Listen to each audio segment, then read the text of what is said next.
You know that really cute, snuffly, snorty sound that the flat-faced breeds of dogs make, the pugs, the bulldogs, the boxers? A bit like they're doing an impression of the elephant man, isn't it? Well, they make that noise because they're struggling to breathe properly.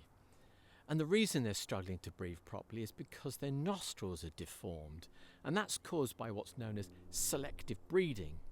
Now, normally selective breeding is a cause for good because it helps to identify and eradicate hereditary diseases, and that's a good thing, right? But in the case of the brachycephalic breeds of dogs, and that's the scientific name for flat-faced dogs, selective breeding is taking place in order that the breeders conform to what's known as breed standards, and these are set by groups of people that form committees all around the world, and they get to decide, and I don't know why they get to decide, exactly what a particular pedigree dog should look like, and then they roll that description out to all of the breeders, and they're under a lot of pressure to conform, because if they don't and they enter a dog into a show, well, they're not going to win anything because they're not conforming to breed standards. So that's going to impact on the number of puppies they sell, which will impact upon their livelihood, and everyone has a right to a livelihood.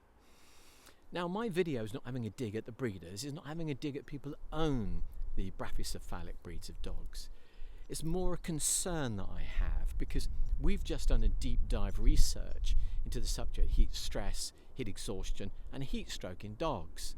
And there's a video on our findings that there's a link in the comments below. But two of the main things that we discovered is, firstly, brachycephalic breeds of dogs are 3 times more likely to suffer from heat stroke, and a disproportionate number of brachycephalic breeds of dogs die of heat stroke. And that's not a good thing. And I think it's time to apply some common sense, because unless you've been living in a cave for 20 years, you should be familiar with the term global warming. The planet's getting hotter.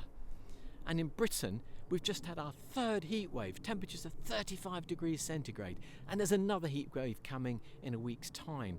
So right now we should be coming out with really creative ways of helping our dogs to stay cool on hot days, not making their snout shorter. Just like we applied common sense allowing Rottweilers and Dobermans to keep their tails. Now, I really encourage you to watch the long form video because I promise you'll learn stuff. Did you know there are 4 ways in which a dog regulates its temperature on hot days? Do you know how to spot heat stress? And more importantly, how do you help your dog to stay cool in this hot weather? It's all in the video.